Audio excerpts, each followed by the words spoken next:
వృశ్చిక రాశి వాళ్లకు రావలసినటువంటి బాకీలను వసూలు చేసుకుంటారు. వివిధ రూపాల్లో మీరు చేయబోయేటటువంటి ఆర్థిక లావాదేవీల విషయంలో కొంత సానుకూలమైనటువంటి పరిస్థితులు ఏర్పడుతున్నాయి. పెద్దవారి యొక్క సూచనలు సలహాలు పాటించటం వలన విశేషమైనటువంటి ప్రయోజనాలు కూడా పొందుతుంటారు.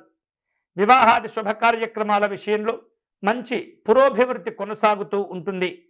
స్నేహితులతో వ్యవహరించే సందర్భంలో ఎలాంటి గొడవలు పెట్టుకోకుండా జాగ్రత్తగా పని పూర్తి అయ్యేంత వరకు కూడా ఓపికతో సహనంతో ఉండే ప్రయత్నం చేయాలి. అలాగే భూ సంబంధమైనటువంటి లావాదేవీలు కలిసి వస్తాయి. ఆర్థిక వ్యవహారిక విషయాలను ముందుకు తీసుకువెళ్లేందుకు తీవ్రంగా కష్టపడుతూ ఉంటారు. ఉద్యోగ విషయాల్లో సంయమనంతో వ్యవహరిస్తుండాలి. అనవసరమైనటువంటి ఘర్షణలకు మీరు ఏమాత్రం కూడా ఆసక్తి చూపించకూడదు.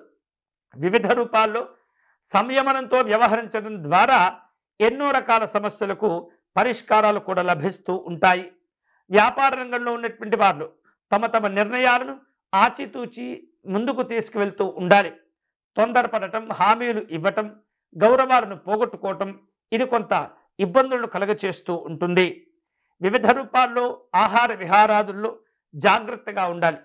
కుటుంబ సభ్యులతో అనవసరమైనటువంటి వివాదాలను కొని తెచ్చుకోకూడదు. ఆచితూచి మాట్లాడుతుండాలి, గౌరవాలిస్తుండాలి. వారాంతంలో కొన్ని ప్రయాణాలు చేసేటటువంటి అవకాశాలు ఈ యొక్క వృశ్చిక రాశి వారికి కనిపిస్తుంది. వృశ్చిక రాశి వారు శుభకరమైనటువంటి ఫలితాలు పొందేందుకై శ్రీరాముణ్ణి పూజించటం, ఆరాధించటం మంచిది.